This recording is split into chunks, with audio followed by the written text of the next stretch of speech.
Keberhasilan Puka dalam membuat produk-produk yang menarik tidak terlepas dari tekad kami untuk memanfaatkan sumber daya kria di dalam kurikulum sekolah menjadi sesuatu yang memiliki nilai tambah tersendiri, serta guru dan murid berkebutuhan khusus yang selalu giat berkarya dalam media kreasi yang Puka berikan. Kegigihan Puka ternyata mampu menjadikan Puka sebagai lapangan pekerjaan alternatif setelah mereka lulus nanti. Ini yang menginspirasi Puka untuk memperluas jangkauan kerjasama kepada SLB lainnya. Salah satu SLB yang mencuri perhatian Puka adalah SLB Al-Barkah yang konon katanya rajin membuat kerajinan tangan dengan teknik payet. SLB Al-Barkah terletak di Jalan Raya Samarang, Kecamatan Samarang, Kabupaten Garut, Provinsi Jawa Barat. Melihat karya-karya indah yang tersimpan di dalam lemari sekolah, fasilitas sekolah yang lengkap, dan kegemaran murid-murid SLB Al-Barkah untuk membuat payet, kami terinspirasi untuk memulai berkarya bersama mereka.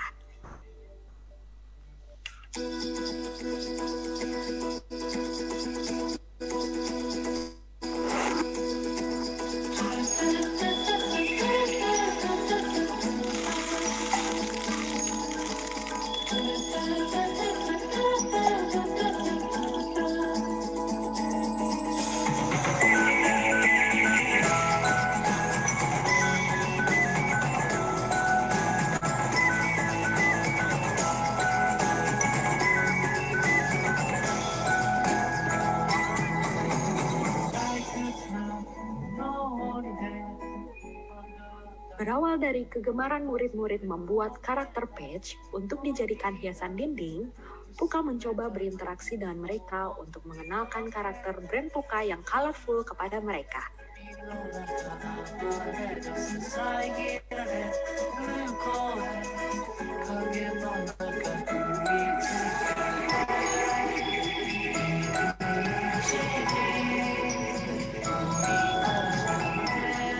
Bagi kami, disability bukanlah hambatan yang besar untuk menghasilkan karya yang indah, tapi justru hambatan yang harus diolah menjadi sumber kekuatan.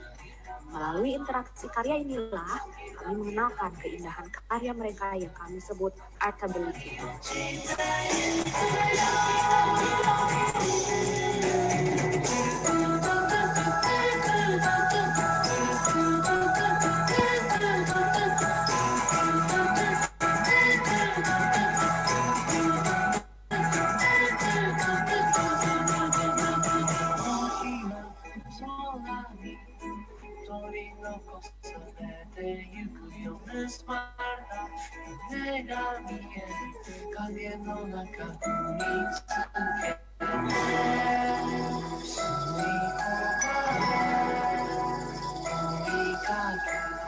From disability to artability adalah sebuah cara pandang kami terhadap sebuah proses berkarya dari anak-anak berkebutuhan khusus dan dedikasi seorang guru yang telah mendidik murid-murid berkebutuhan khusus.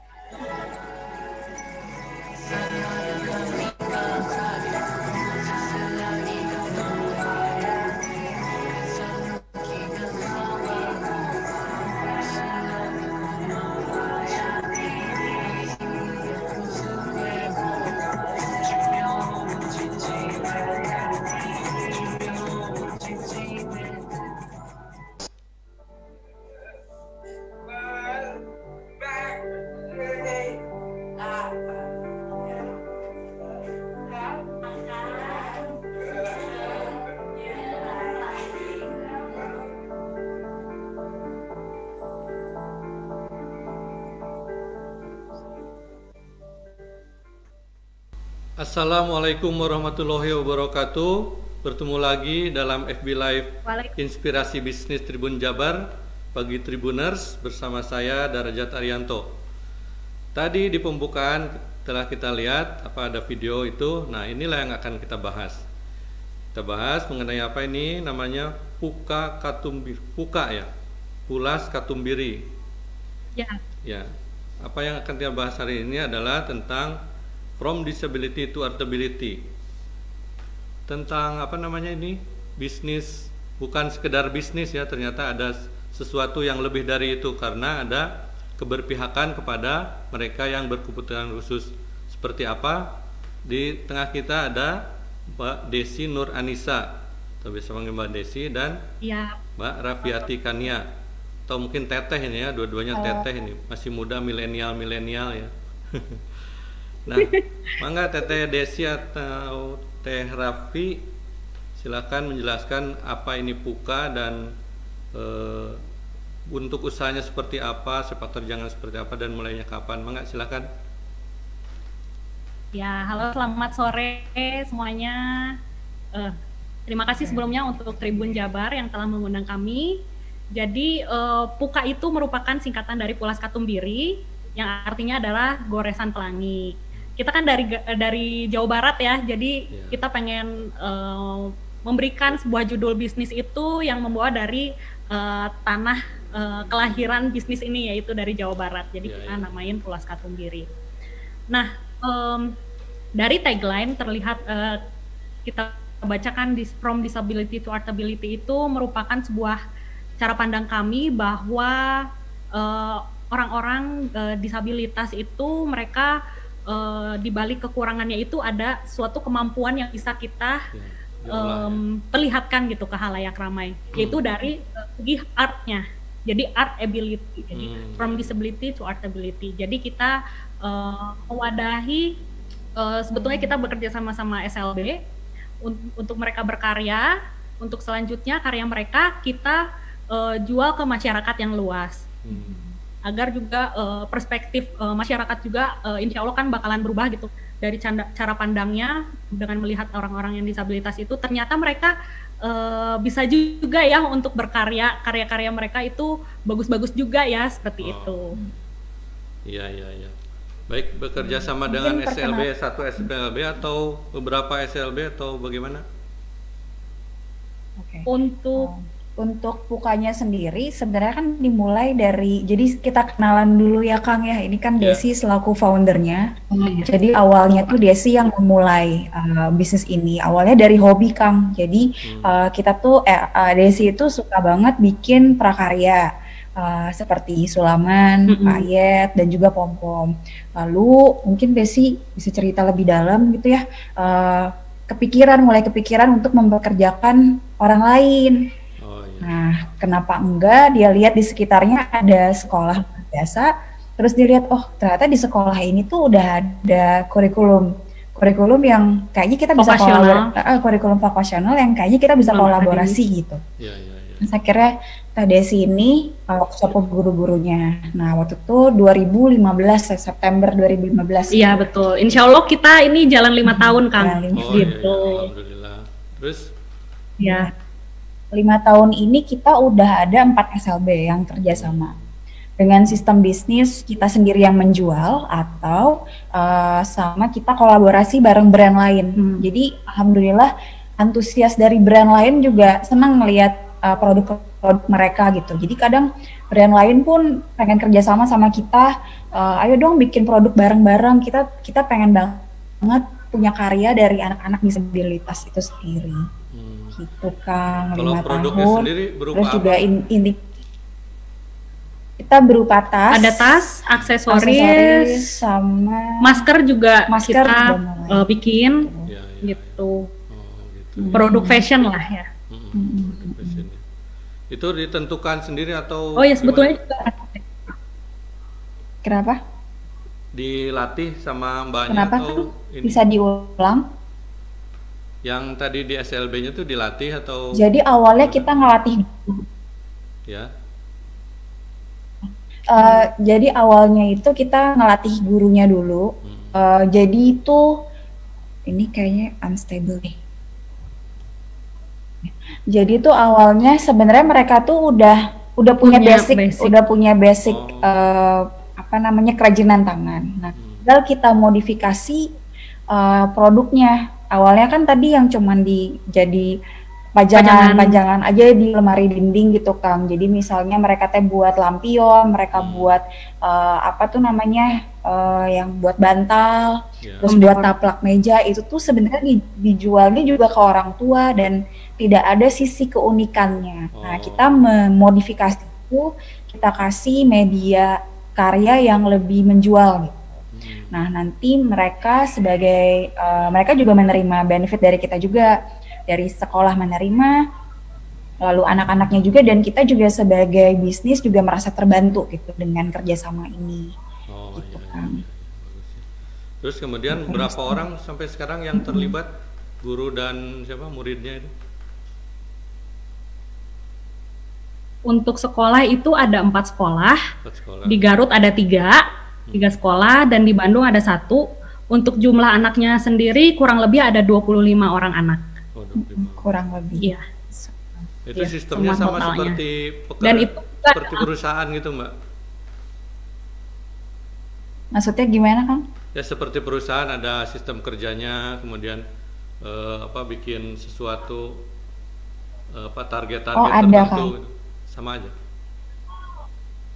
Sebenarnya kalau target kita ada, tapi kita kita menghormati aturan di sekolahnya. Misalnya sekolahnya hanya seminggu 3 kali produksi, bisa kerajinan tangan, waktu belajar kerajinan tangan ya kita mengikuti. Lalu juga kita juga mengikuti aturan tenaga kerja bahwa minimal kan umur 14 tahun kita juga mengikuti. Tapi intinya apa yang kita berikan itu tujuannya adalah untuk pendidikan mereka. Bagaimana anak-anak ini itu bisa konsentrasi, bisa semangat berkarya gitu ya. Jadi bukan hanya bedanya karya yang kita adopsi dengan SLB, kita lebih fokus ke kreativitas seperti motif, seperti teknik dan lain-lain. Sementara kalau SLB ya udah fokusnya konsentrasi, tidak melihat sisi kreativitasnya seperti itu.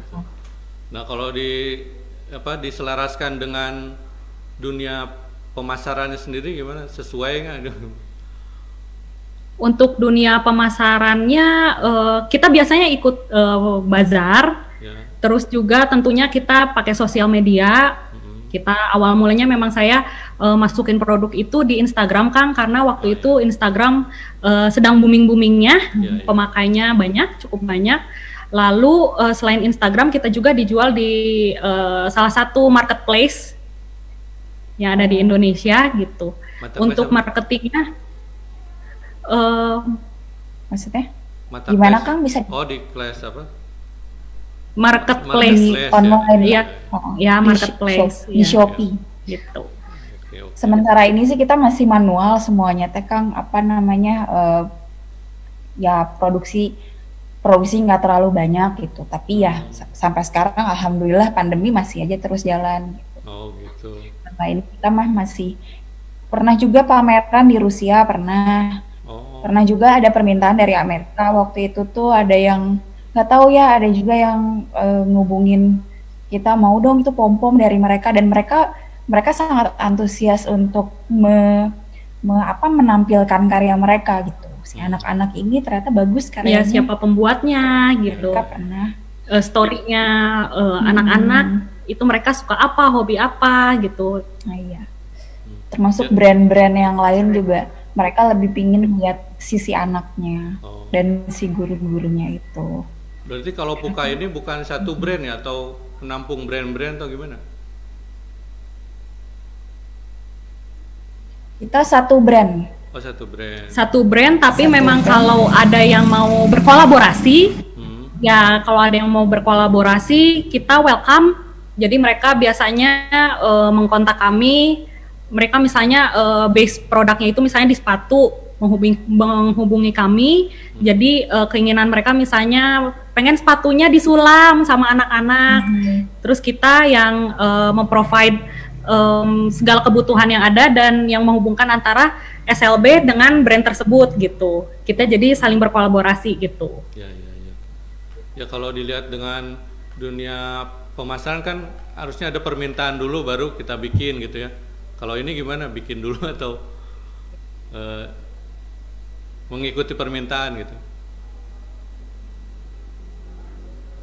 Untuk yang awal mulanya sendiri, itu kan memang awalnya saya memulai Puka itu adalah saya bikin sendiri produknya. Itu masih saya sulam sendiri, dan itu ya saya cuman bikin aja based on quantity aja gitu. Dijualnya belakangan tapi belum ada permintaan. Nah, setelah permintaannya banyak, lalu saya bekerja sama dengan SLB. Jadi based on demand juga betul Kang ada. Tapi juga kita ada juga sih misalnya yang PO sistemnya. Pre-order. Jadi pre-order gitu. Selain based on demand. Ya. Apa nggak ada kendala tersendiri kalau kayak gitu, Mbak? Kalau kendala jelas pasti ada ya Kang ya. Lihat aja ini produksinya di sekolah udah pasti dibatasi. Tapi karena kita ya kalau orang bisnis mah harus kreatif kan Kang ya. Jadi pasti kalau kendala mah pasti ada gitu. Tapi ada solusinya ada.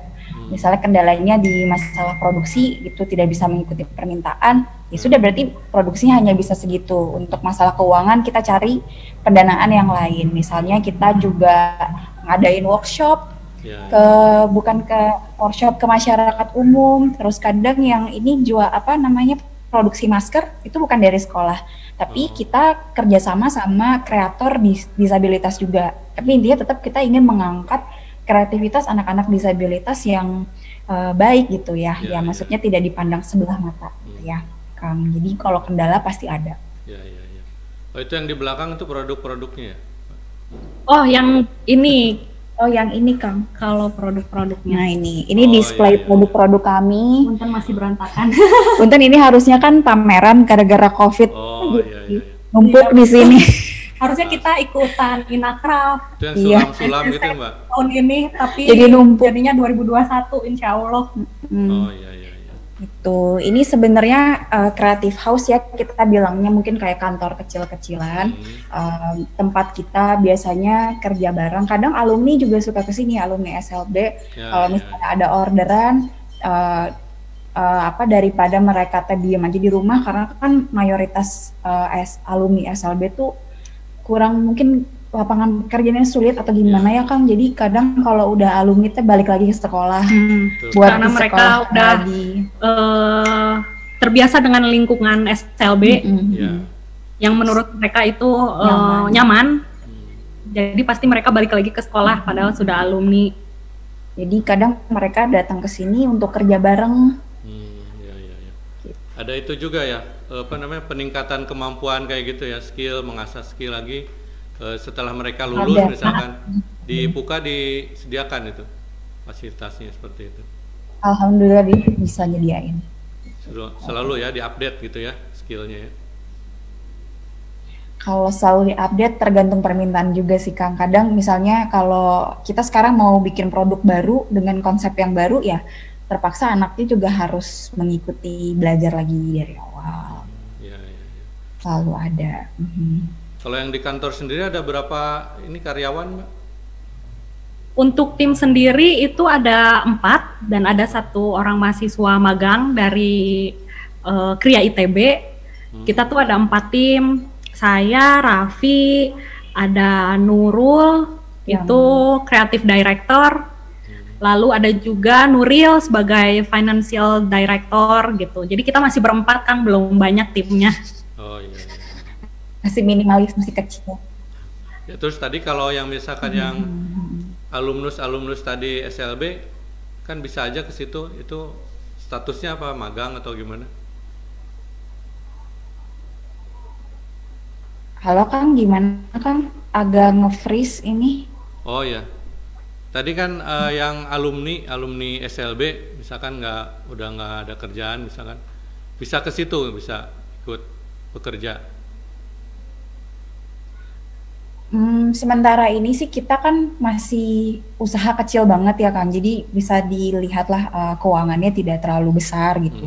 Kalau dibilang mempekerjakan seperti perusahaan besar yang gaji tiap bulan kayaknya belum bisa Kang. Tapi kalau ada permintaan, kami pasti akan ke SLB lagi dan mencari ada nggak yang kira-kira lagi nganggur, ada nggak yang kira-kira butuh kesibukan. Nah itu biasanya kita ajakin dia untuk kerja bareng. Sistemnya kita kerja bareng sih, kita nganggap mereka tuh kayak teman sendiri, kayak bukan bawahan sih Kang. Jadi ya udah sok atuh main aja ke sini. Bahkan kalau misalnya ada anak alumni SLB atau murid-murid juga kalau mau ke sini nggak apa-apa, terbuka.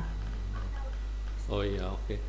Kalau dilihat dari ini ya IG-nya Puka itu produknya banyak juga ya. Iya, banyak. Banyak banget.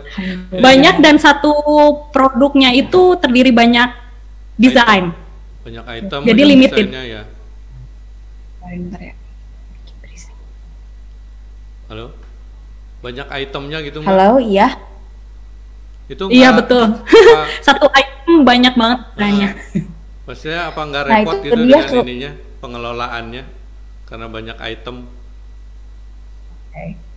Kita jujur selama 4 tahun ya merasa kerepotan sih, Kang. Cuman kan intinya karena kita niatnya kreativitas, jadi ngebebasin anaknya untuk apa namanya bikin karya yang mereka mau.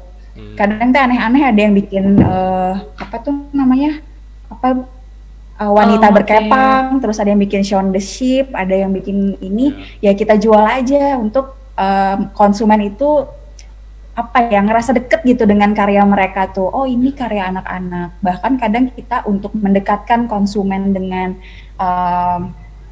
anak-anak itu, kita biasanya bikin thank you card, jadi ucapan terima kasih yang bener-bener bisa mereka simpan, ada foto anak-anaknya, foto pembuatnya, terus juga apa ya, mungkin kalau misalnya ada juga konsumen yang kadang minta, oh pengen main ke SLB-nya dong gitu, ada yang kayak gitu waktu itu pernah minta, ada bahkan yang khusus sengaja beli Puka karena memang pengen thank you card-nya tadi, ucapan terima kasih.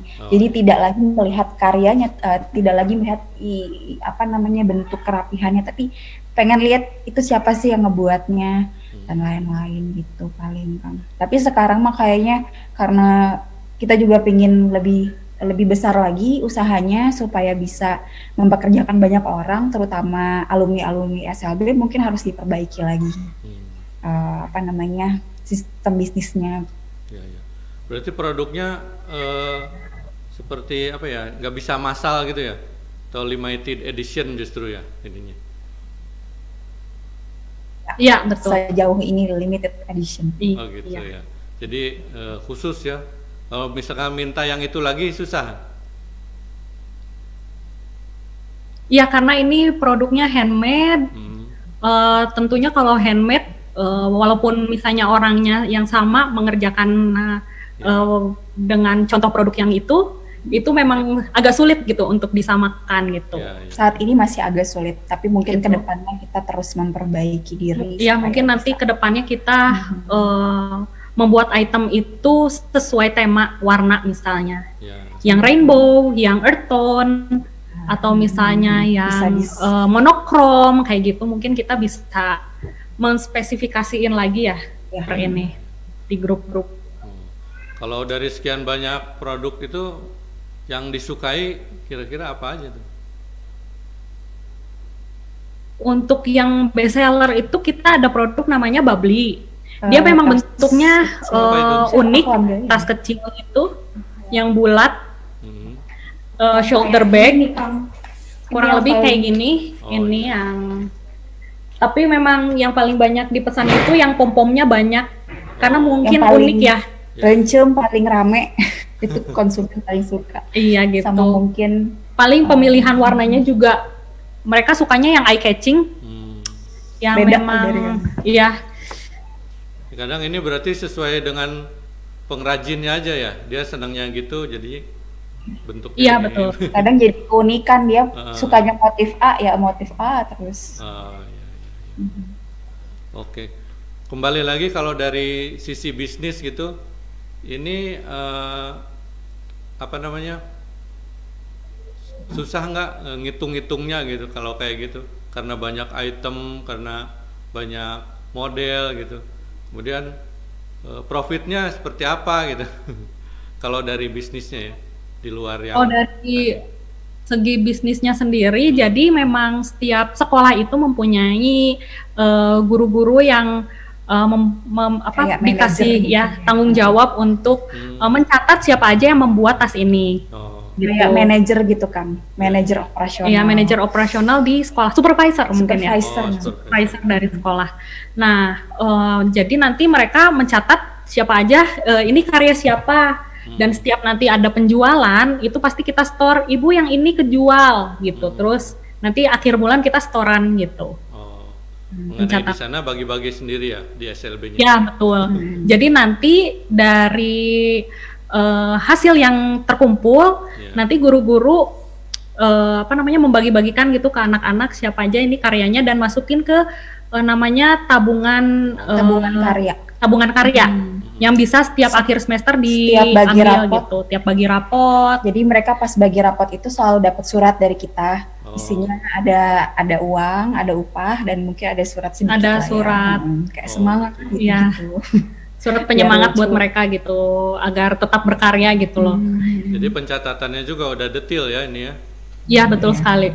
Tapi kita selalu mengandalkan guru. Jadi guru itu mungkin kayak supervisor kalau dalam bisnisnya yang benar-benar ngelihat produksi, terus anaknya, kemampuan anaknya. Kadang saya juga kadang suka nanya, Bu, ini ibu yang ini progres anaknya gimana, ada kesulitan atau enggak. Kadang kalau itu juga kadang saya suka diskusi bareng, kira-kira kita harus kayak gimana ya supaya bisa mempekerjakan mereka setelah alumni. Maksudnya harus gimana nih Bu kita siap-siapnya, oh anak ini mah kayak gini, treatmentnya harus kayak gini, karena kan berkebutuhan khusus anak tuh. Jadi kita juga belajar dari guru cara mengajari anak tuh gimana, menghandle anak yang ini jangan terlalu susah pekerjaannya, nanti anaknya tantrum. Kadang kita harus mengikuti. Seperti itu. Jadi guru tuh ibarat apa ya, temen lah, ibarat partner yang kita sama-sama kita belajar. Guru juga belajar dari kita gimana sih bisnis itu, gimana cara buat perencanaan bisnisnya. Oh ini kayaknya produk yang bagus teh yang kayak gimana yang disuka sama masyarakat, ada yang kayak gitu. Ya, kemudian kalau mengenai pemasarannya sendiri selain bazar tadi ya, memperkuat di sisi online juga sekarang atau gimana? Untuk memperkuatnya tentunya kita selain bikin konten, walaupun memang belum konsisten, kontennya jangan terlalu yang dagang, tapi kita juga masih memberikan suatu insight, macam-macam edukasi, misalnya tentang edukasi tentang crafting, tentang buku, tentang apa lagi ya biasanya ya, mungkin quotes gitu ya, quotes penyemangat para followers. Terus selain konten itu, yang kedua kita juga endorse biasanya untuk pemasarannya, endorse. Terus untuk berbagai promonya tuh misalnya diskon, lalu diskon, bundling, dan juga giveaway misalnya. Insya Allah nanti September ini kita mau ngadain giveaway karena kita mau ulang tahun kan.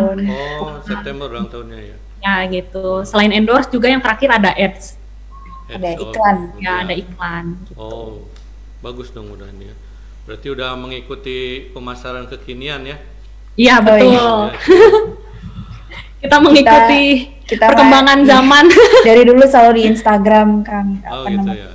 Pernah dulu website, tapi mungkin karena budgetnya terlalu besar, jadi websitenya teh nggak bisa maksudnya jadi deaktif gitu, gara-gara kitanya mungkin kurang modalnya untuk ngaktifin. Tapi sejauh ini kita kalau pemasaran tetap via online. Via online ya. Via online. Melibatkan orang lain juga atau enggak? Kenapa? Pihak lain dilibatkan. Sempat ada pihak ketiga untuk penjualan, sempat kita. Di mana? Local Cuteness masih. Oh, maksudnya offline? Iya, offline. Oh ya.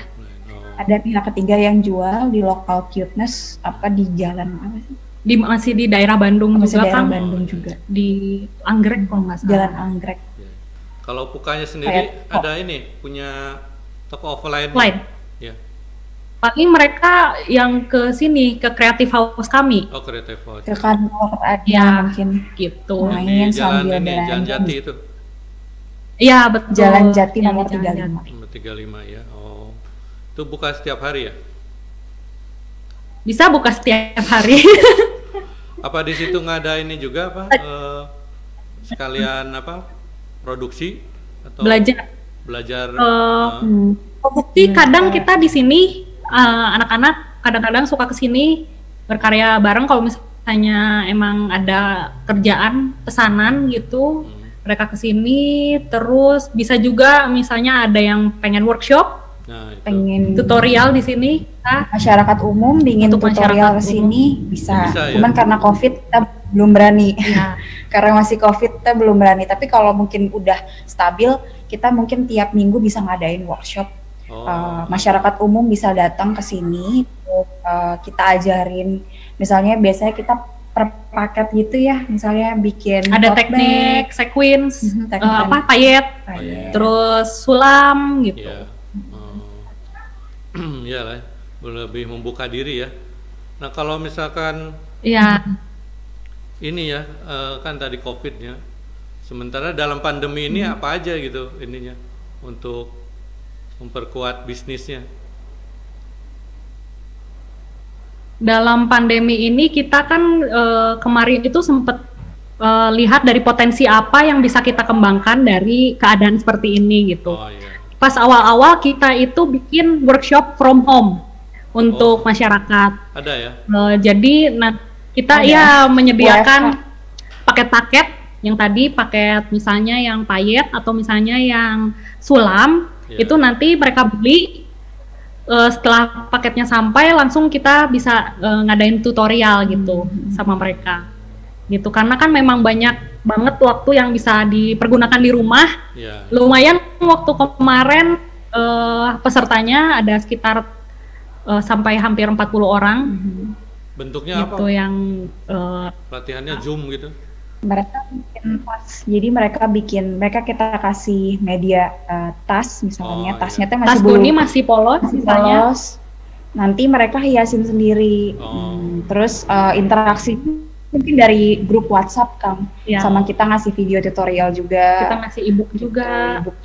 Terus nanti mereka berkarya sendiri.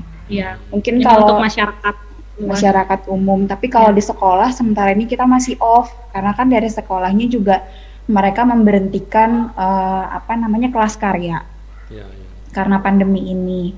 Jadi kita strateginya untuk bertahan itu kita biasanya kita ngikutin perkembangan zaman ya, karena sekarang orang-orang lebih lihatnya basic needs gitu kayak masker, terus makanan dan lain, ya kita ikut juga untuk bisa bertahan.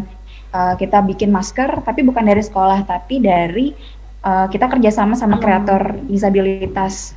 Jadi mereka punya karya, nanti kita kemas lagi bentuk karyanya, bentuk desainnya menjadi ilustrasi di maskernya.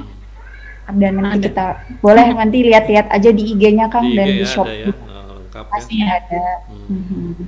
Dan jadi bukan ke sekolah tapi ke kreator disabilitasnya, kita tuh ngasih royalti setiap pembelian. Dan juga tetap ya, kalau Puka dari dulu selalu ada thank you card, selalu ada ucapan kartu terima kasih. Kita juga ngasih kartu terima kasih dalam bentuk coloring card. Jadi tuh kayak kartu tapi bisa diwarnain. Warna itu tuh gambarnya dari kreator juga, kreator disabilitas. Tapi permintaan selama pandemi ini apa aja kira-kira Mbak, selain masker tadi? Yang paling tinggi workshop from home tadi Kang. Yang kedua masker lumayan. Yang ketiga mungkin karena kita banyakin promo dan banyakin bundling, maksudnya beli satu gratis satu. Beli paket gitu, orang juga mulai ada yang suka juga. Dan mungkin selama ini kesibukannya alhamdulillah ada juga yang mau kolaborasi. Jadi kita lagi persiapan juga untuk kolaborasi brand bareng yang lain. Ada ya permintaan wedding masih. Ada 2 brand Kang itu untuk nanti masih surprise. Untuk untuk produksi, untuk bikin produk baru. Nah, biasanya kita cari alumni. Jadi udah bukan ke murid lagi. Kita biasanya ke sekolah minta ada alumni nggak yang belum kerja, ayo kerja bareng gitu biasanya. Nah, selain membuat memperkuat skill tadi untuk alumni SLB ini, apalagi misalkan mentalnya atau apanya gitu diperkuat juga. Mungkin kalau berkebutuhan khusus itu kan mereka sudah spesifik. Mungkin dari kita, karena kita basicnya bisnis dan kita bisa jualan, kita bisa bikin produk, mungkin sementara di situ. Tapi ke depannya mungkin ada permintaan juga dari guru-guru SLB yang belum kerja sama bareng kami, itu untuk minta workshop strategi bisnis. Karena ternyata di masing-masing SLB itu teh udah ada permintaan juga. Ada yang dia permintaannya bareng sama perusahaan, misalnya seperti bikin apa tuh namanya sendal hotel. Akan transfer ilmu juga bagaimana sih merencanakannya. Cuman karena COVID balik lagi, jadinya semua terhambat. Oh itu. Berarti udah ada ya yang responnya bagus ya kepada ini. Alhamdulillah dari selalu. Perusahaan dari mana itu? Kalau yang seperti sebelum COVID itu ada nggak yang produk massal bisa dibuat kayak gitu? Misalkan untuk souvenir, untuk pernikahan dan sebagainya. Kalau souvenir, kalau massal seperti souvenir yang ratusan belum sih Kang. Tapi mungkin kita untuk massal sih waktu itu produk home decor, apa tuh namanya? Bikin runner, bikin taplak meja. Oh iya. Iya, terus paling massal masker paling. Ya karena itu yang gampang banget ya, yang masker. Karena itu cuman ilustrasi, jadi gampang mau dibikin tas atau apa, tapi kita bisa. Kan ini memilihnya masker, bisa gitu. Masker home decor juga ya termasuk sih, karena cuma satu desain, nggak yang banyak. Kedepannya gimana Mbak? Kenapa? Kedepannya ada rencana lain selain itu? Ada. Ada pasti. Kalau tadi kayak apa namanya perusahaan atau hotel-hotel minta sendal kayak gitu bisa disiapkan atau gimana? Kalau kita bukan secara langsung sih Kang. Jadi misalnya dari kan itu kan ke SLB-nya. Jadi biasanya kita ngajarin basic bisnis aja, bukan yang kita dari atas nama brand kita. Brand kita udahlah kita mah di kerajinan aja, dan memang karena niat kita ingin memperlihatkan kreativitasnya. Kalau hotel kan benar-benar massal gitu. Ya. Tapi intinya ternyata ada permintaan juga dari SLB. Oh gitu. Dan itu di Bandung. Ya. Nah, kemudian nanti kalau ada SLB lain atau kalangan disabilitas lain tertarik pengen ikutan gimana Mbak? Ikutan jadi apa itu? Bisa ditampung sebagai apa? Jadi anggota boleh. Kita welcome. Terutama untuk yang ini ya kreator atau makers, kita sebutannya makers, pembuat kerajinan tangan gitu. Justru kita butuh banget. Kita nyari ke SLB itu susah. Aduh, ada yang enggak, aku mau di rumah aja. Ada yang enggak lah, aku nggak suka nih sama kerajinan tangan. Ada yang kayak gitu. Tapi ada kalau udah suka, ada juga hambatan dari orang tuanya. Mungkin karena dia ada dia mungkin kurang mendengar, kalau di jalan takut gitu ya keluar. Ada yang kayak gitu. Ya masih dibatasi oleh orang tuanya gitu. Di bawah pengawasan. Padahal kalau umur mah lebih tua dari saya. Gitu. Oh itu berarti dari Mbak timnya sendiri ini ya harus tahu karakter kalangan disabilitas itu ya, harus paham gitu ya. Harus mengerti. Memang begitu. Harus karakter dia dan respon orang tua. Jadi benar-benar izin dulu ke orang tua. Kadang tuh izin dulu ke gurunya. Ini boleh nggak? Terus kadang pekerjaan ini terlalu sulit nggak buat anak-anaknya? Kalau terlalu sulit, kita mudahin lagi ya. Intinya kita selalu minta dukungan lah dari pihak lain gitu yang sudah kenal dengan mereka. Intinya kita hanya kasih media kreasi yang meningkatkan mungkin nilai mereka di mata konsumen gitu ya. Biar masyarakat tuh nggak lihat mereka perspektifnya cuma kasihan nggak. Pengennya kita lihat masyarakat tuh ngelihat mereka, oh mereka bagus karyanya, oh mereka aku suka karyanya gitu. Itu kita di situ niatnya. Nah itu yang penting kalau menurut saya kan. Jadi orang lihatnya memang karyanya bagus gitu ya, jadi bukan karena kasihannya gitu ya. Memperkuatnya itu harus benar-benar ya. Jadi berarti dari Pukanya sendiri welcome ya untuk mereka ya. Sangat Ya, welcome. welcome banget. Oke, oke. Iya Mbak, kalau begitu mungkin ada lagi yang bisa disampaikan karena waktunya sudah terbatas. Apa yang mau disampaikan lagi, Mangga, untuk memperkuat Puka ke depannya atau mengajak kaum disabilitas lainnya berkreasi bersama Puka? Mangga, silakan Mbak. Ya, boleh. Mbak Desi. Boleh untuk para pendengar sekalian, Ya. jika memang apa ya, yang ingin bergabung bersama Puka, orang-orang terdekatnya, saudara atau saudara-saudaranya, kita welcome banget di sini untuk datang ke Creative House misalnya untuk berkarya bareng, dan misalnya untuk masyarakat luas juga yang ingin datang ke sini untuk melihat produk Puka. Ini adalah produk-produk yang unik, bikinan orang-orang yang spesial, gitu. Kita welcome di sini, gitu. Jadi Terus sekarang kita lagi ada promo produk, udah produk buka diri paket Kang. Jadi misalnya apa? Udah buka Produknya ya, ada di Shopee. Oh, ada di. Udah di buka. marketplace Tokonya juga kita ada. toko online. Kalau Marketplace, Toko online. di tokonya sendiri bisa datang. bisa. Bisa ada di Local Cuteness itu di jalan tadi Jalan Anggrek. Jalan Tapi Anggrek. ininya lebih banyak sih di sini sih di kalau mau beli Creative langsung House. boleh di sini. Jati. Yang Di di Jalan Jalan Jati nomor 35. Oke. Tapi tentunya dengan tetap menjaga protokol kesehatan ya. Betul Nah, sekali. Itu pakai masker. Ya. Mungkin bisa follow Instagram Puka untuk kontak-kontakan gitu. Iya, kan. untuk apa namanya, cuci mata juga di sana banyak juga produk-produk yang menarik di puka_id. Nah, oke kalau begitu. Terima kasih banyak Mbak Desi Nur Anissa dan Mbak Rafiati Kania atas informasinya untuk kreativitas. Insya Allah pasti ini bermanfaat sekali buat kita semua, Amin. juga buat Amin. masyarakat umum. Terima kasih banyak Mbak. Salam sejahtera buat Oh, semuanya. Iya, Terima kasih. sama-sama Assalamualaikum Kak Ajat. warahmatullahi wabarakatuh.